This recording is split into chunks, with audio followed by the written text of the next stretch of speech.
Hello everyone, welcome to this video and welcome back to the channel Simplifying Science with Shilpa. So here we are again with the same chapter, magnetic effect of current. So in the last video we have discussed about bar magnet, magnetic field lines, the direction of magnetic field lines, and today we'll learn about magnetic field lines due to a straight conductor, a circular loop and solenoid. तो हमारे syllabus में ये तीनों हैं. हम तीनों को देखेंगे कि मैग्नेटिक फील्ड लाइंस एक स्ट्रेट कंडक्टर से कैसे फॉर्म होती हैं, एक सर्कुलर लूप में कैसे फॉर्म होती हैं और एक सोलेनॉइड में कैसे फॉर्म होती हैं. हमने लास्ट वीडियो में देखा था मैग्नेटिक फील्ड लाइंस कैसे बनती है एक बार मैग्नेट में.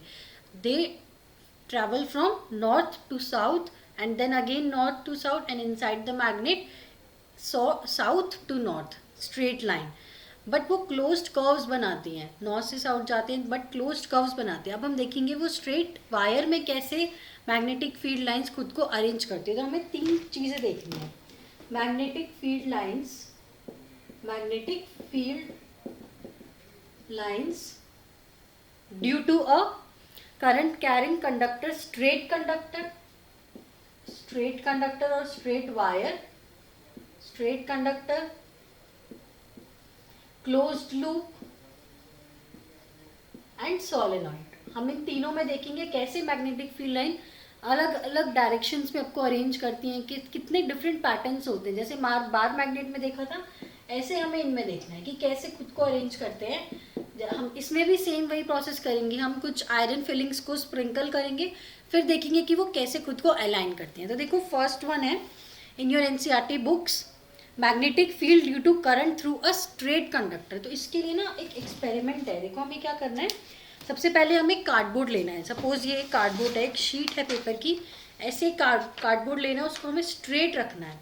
अब इस पर हमें एक कोई भी वायर को इंसर्ट करना है ऐसे, जो कि परपेंडिकुलर हो इस सरफेस के. ये जो कार्डबोर्ड है इसके परपेंडिकुलर होना चाहिए. तो ये हॉरिजॉन्टली हमको पहले एक पेपर रखना है या कार्डबोर्ड रखना है, उसमें एक होल करना है और यहाँ से एक वायर को हमें इंसर्ट करना है और उस वायर को हमें बैटरी के एंड से कनेक्ट करना है. तो फर्स्ट हम देखते हैं through a straight conductor, straight current carrying conductor.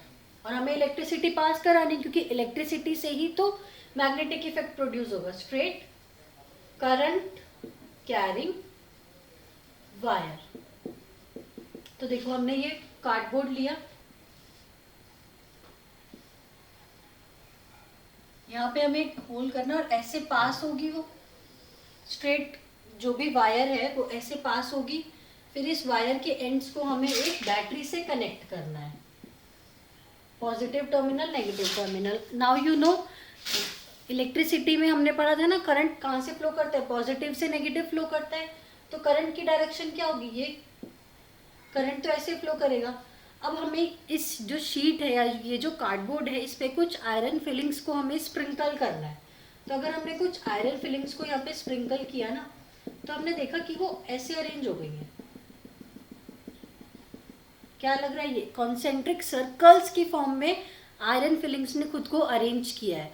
अब ये पैटर्न बना एक स्ट्रेट वायर में. ये सपोज ये वायर है आपकी पी क्यू, या कोई भी कंडक्टर है जो कि इलेक्ट्रिसिटी कंडक्ट करे. ये कॉपर की वायर है. तो जब हमने इस शीट पे या कार्डबोर्ड पे हमने आयरन फिलिंग्स को स्प्रिंकल किया, तो उन्होंने खुद को कैसे अरेंज किया, एक कॉन्सेंट्रिक सर्कल्स की फॉर्म में अरेंज किया. ये क्या है, कॉन्सेंट्रिक सर्कल्स. जैसे हमने बार मैग्नेट में देखा था वो डिफरेंट पैटर्न था, यहाँ पे डिफरेंट पैटर्न है. So let's read in your book. What determines the pattern of magnetic field generated by a current through a conductor? Does the pattern depend on the shape of the conductor? Yes, it does, because here the shape of conductor is straight wire. In the next topic, the shape is in circular form, and third one in the form of solenoid. So yes, it does depends. We shall first consider the pattern of magnetic field around a straight conductor carrying wire. तो ये देखो आपकी book में ये जो diagram बना हुआ है, देखो कॉन्सेंट्रिक सर्कल्स है ना, ये जो फॉर्म हुआ है कॉन्सेंट्रिक सर्कल्स की फॉर्म में. तो ये सर्कल्स है. What happens to the deflection. अब देखो अगर हम यहाँ पे एक कंपास रखेंगे तो कंपास ऑब्वियसली डिफ्लेक्ट करेगा ना, क्योंकि मैग्नेटिक इफेक्ट तो प्रोड्यूस हो रहा है यहाँ पे भी. तो अगर हमने सपोज यहाँ पे एक कंपास को रखा तो कंपास डिफ्लेक्ट होगा नॉर्थ या साउथ पोल में। लेकिन अगर हम कंपास का डिस्टेंस इंक्रीज कर दें, अगर हम कंपास को यहाँ रखें, सी फॉर कंपास, अगर हमने कंपास को यहाँ रखा है ना तो डिफ्लेक्शन कम हो जाएगी। क्यों? क्योंकि डिस्टेंस बढ़ गया। रीड करते हैं फिर देखते हैं। What happens to the deflection of the compass needle placed at a given point if the current in the copper wire is changed? To see this, vary the current in the wire. अब हमें ना यहाँ पे एक rheostat भी लगाना होता है। रियोस्टेट याद है, हमने इलेक्ट्रिसिटी चैप्टर में पढ़ा होगा आप सबने। रियोस्टेट क्या होता है? जो कि करंट को चेंज करने में हेल्प करता है विदाउट चेंजिंग द वोल्टेज। तो हम अगर करंट को चेंज करेंगे ना, अमाउंट ऑफ करंट चेंज होगा अगर इस PQ वायर से, तो मैग्नेटिक फील्ड पे भी इफेक्ट आता है। We find that deflection in the needle also changes. In fact, if the current is increased, the deflection also increases. So point to be noted, अगर हम करंट को increase करेंगे, अगर करंट इंक्रीज होगा तो डिफ्लेक्शन भी इंक्रीज होगा। तो यानी कि ये डायरेक्टली प्रोपोर्शनल है। और डिफ्लेक्शन इंक्रीज हो रहा है मतलब मैग्नेटिक इफेक्ट और ज़्यादा स्ट्रांग हो रहा है। और जब भी मैग्नेटिक इफेक्ट स्ट्रांग होता है ना, तो ये जो सर्कल्स हैं ये बहुत क्लोज आ जाएंगे, ऐसे बहुत क्लोजली फॉर्म होंगे ये सर्कल्स। कब? जब करंट ज़्यादा है तो डिफ्लेक्शन भी ज़्यादा होगी, जब ये लाइंस बहुत क्लोज होंगी। लेकिन जब हमने कंपास को थोड़ा दूर रखा है तो ये सर्कल्स भी दूर दूर बनते हैं फिर ऐसे। तो इसका मतलब यहाँ पे मैग्नेटिक फील्ड वीक है, यहाँ पे मैग्नेटिक फील्ड स्ट्रॉन्ग है। यहाँ पे मैग्नेटिक फील्ड स्ट्रॉन्ग है क्योंकि करंट ज़्यादा है। और देखो डिस्टेंस से भी तो फर्क पड़ रहा है ना, जब हमने कंपास को दूर रखा तो ये मैग्नेटिक फील्ड लाइंस भी दूर हो गई। तो यानी डिस्टेंस से ये इन्वर्सली प्रोपोर्शनल होता है और करंट से डायरेक्टली प्रोपोर्शनल होती है। So distance is inversely proportional magnetic effect के, and current is directly proportional. So if the current increase, the deflection also increases. It indicates that magnitude of the magnetic field produced at a given point increases as the current increases through the copper wire or the conductor. जैसे जैसे हम current बढ़ाते जाएंगे वैसे वैसे ये effect भी बढ़ता जाएगा, magnetic effect. What happens to the deflection of the needle if the compass is moved away from the copper wire? अगर हमने दूर रखा तो मैग्नेटिक इफेक्ट कम हो जाएगा क्योंकि distance is inversely proportional to magnetic effect.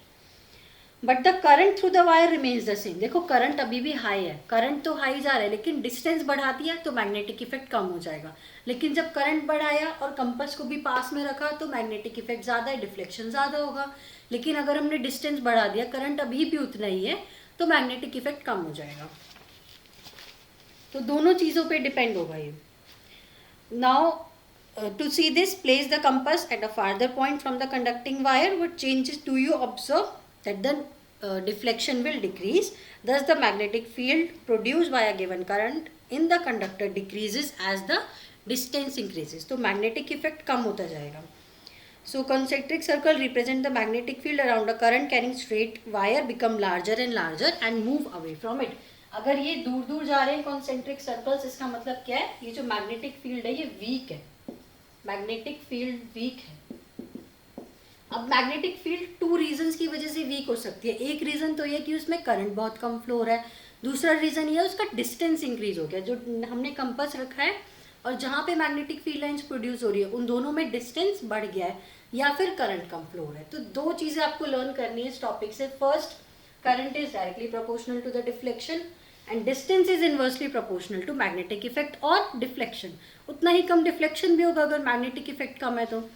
अब इसकी ना एक डायरेक्शन भी होती है, किस डायरेक्शन में करंट फ्लो करेगा, किस डायरेक्शन में ये मैग्नेटिक फील्ड लाइंस जा रही है, इन सबको समझने के लिए एक रूल आया, that is known as right hand thumb rule.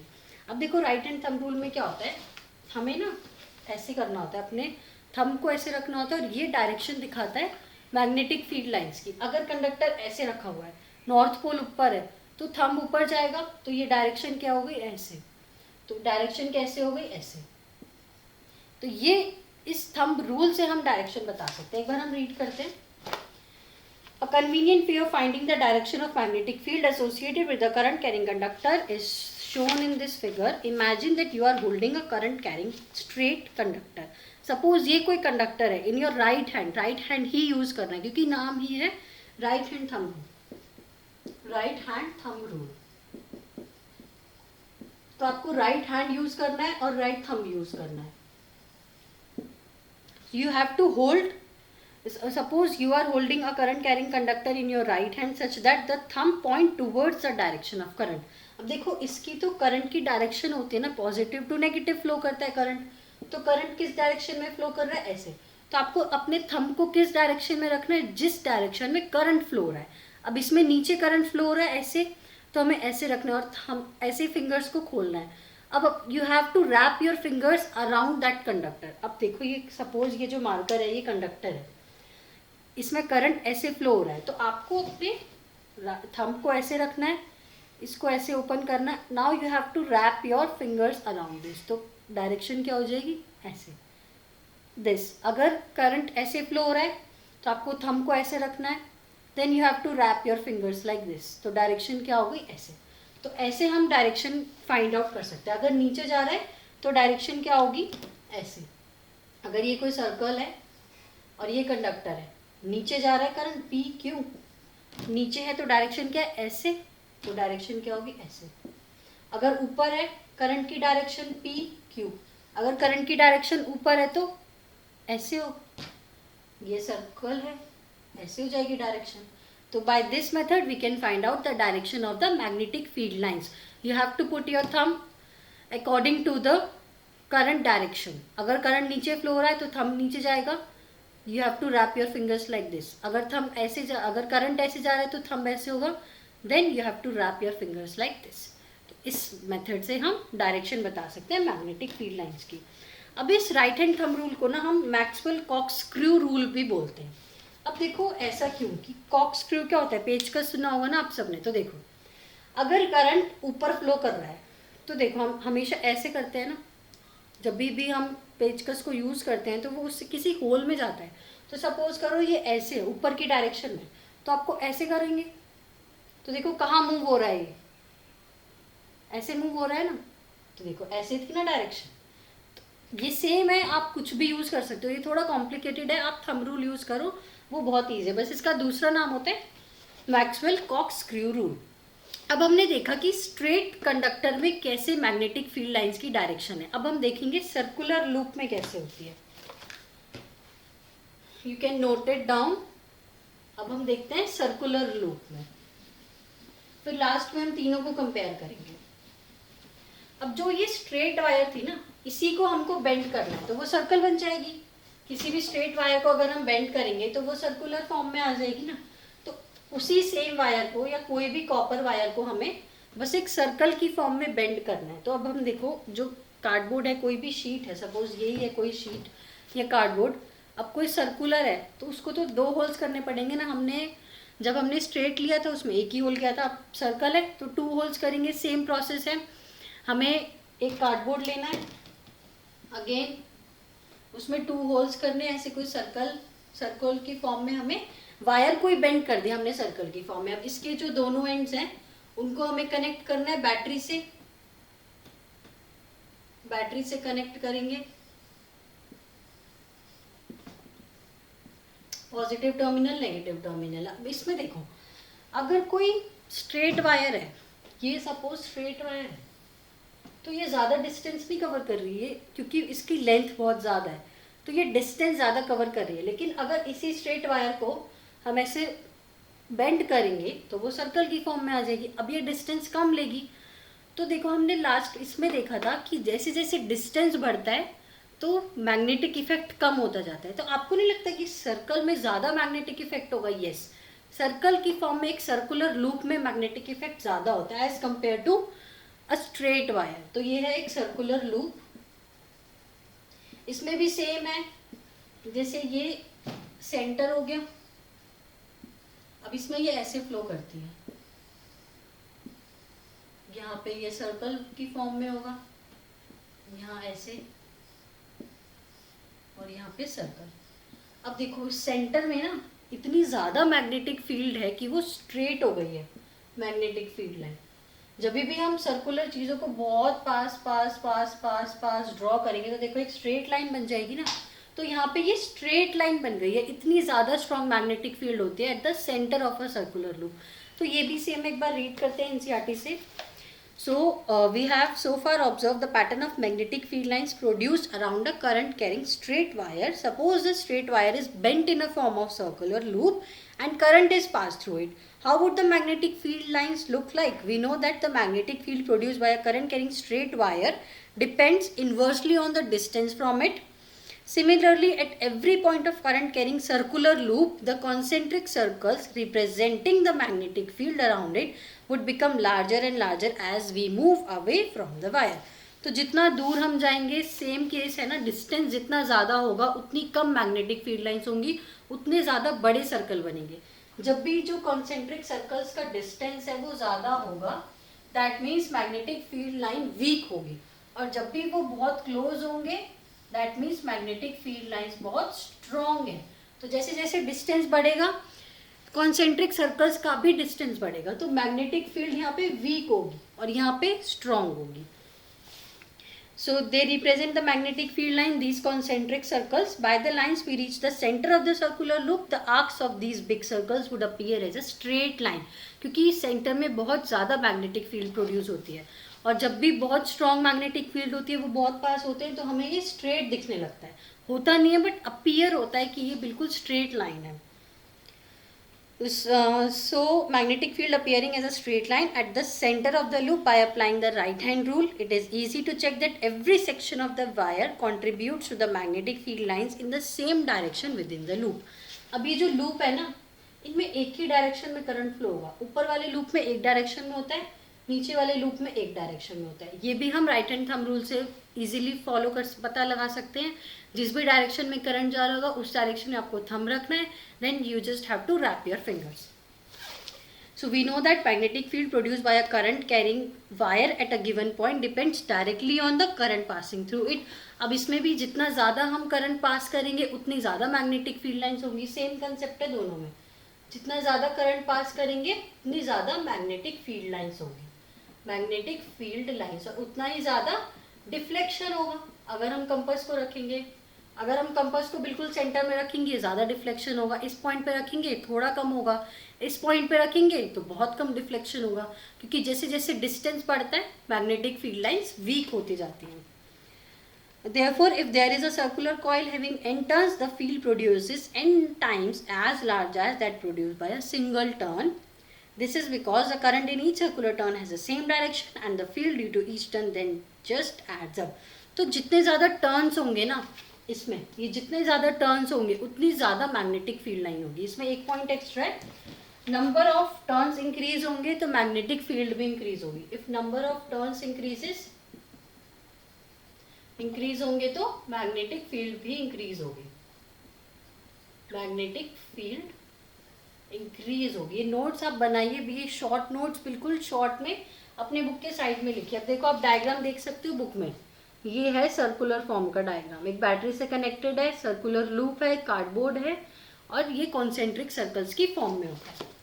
दोनों क्लियर है. पहला हमने पढ़ा था स्ट्रेट वायर में. स्ट्रेट वायर में कैसे थे, वो भी कॉन्सेंट्रिक सर्कल्स थे. उसमें दो चीज़ें थी, एक तो डिस्टेंस, जितना ज़्यादा डिस्टेंस होगा उतनी वीक होगी, जितना ज़्यादा करंट पास होगा उतनी स्ट्रांग होगी. यहाँ पे 3 पॉइंट है. एक तो डिस्टेंस वाला है, डिस्टेंस से is inversely proportional to magnetic field lines. Current जो है वो डायरेक्टली प्रोपोर्शनल है. नंबर ऑफ टर्न्स भी डायरेक्टली प्रोपोर्शनल है. सिर्फ डिस्टेंस जो है वो इनवर्सली प्रोपोर्शनल है. स्ट्रेट वायर में 2 पॉइंट्स थे, सर्कुलर लूप में 3 पॉइंट्स है. अब लास्ट है सोलेनॉइड. देखो सोलेनॉइड भी ना एक बार मैग्नेट की तरह ही बिहेव करता है. जैसे हमने बार मैग्नेट में देखा था ना, नॉर्थ से साउथ जाती है मैग्नेटिक फील्ड लाइंस, फिर अंदर स्ट्रेट जाती है साउथ से नॉर्थ. ऐसे ही सोलेनॉइड में होता है. अब थर्ड वन हम देखते हैं सोलेनॉइड में कैसे होता है.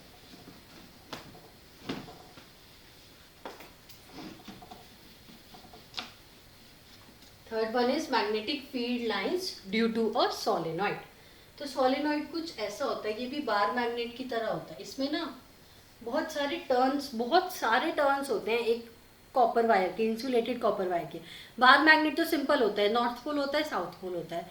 बार मैग्नेट और सोलेनॉइड में यही डिफरेंस है कि इसमें ना बहुत सारे टर्न्स होते हैं वायर के. कॉपर वायर है, इंसुलेटेड कॉपर वायर, इसको भी हम एक बैटरी से कनेक्ट करेंगे, पॉजिटिव नेगेटिव. अब करंट की एक स्पेसिफिक डायरेक्शन है, करंट की डायरेक्शन के थ्रू ही मैग्नेटिक इफेक्ट प्रोड्यूस होगा.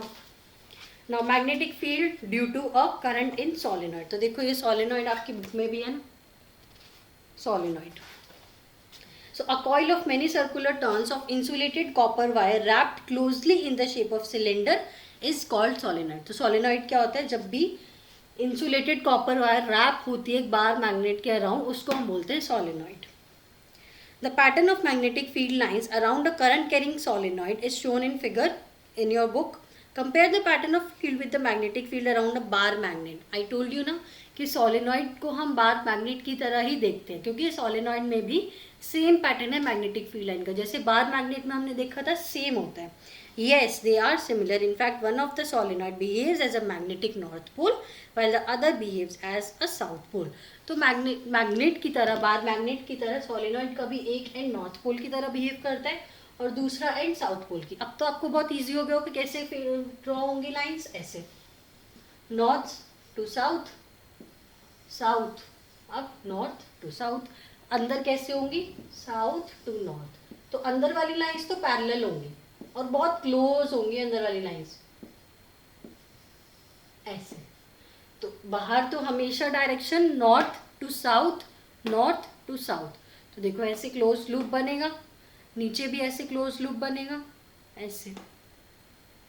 तो बिल्कुल सेम है ना बार मैग्नेट की तरह. The field lines inside the solenoid are in the form of parallel straight lines. They are parallel to each other all the lines. This indicates that magnetic field is same at all the points inside the solenoid. That is, the field lines is uniform inside the solenoid. Uniform हम तब बोलते हैं जब वो parallel होती हैं. तो they are uniform.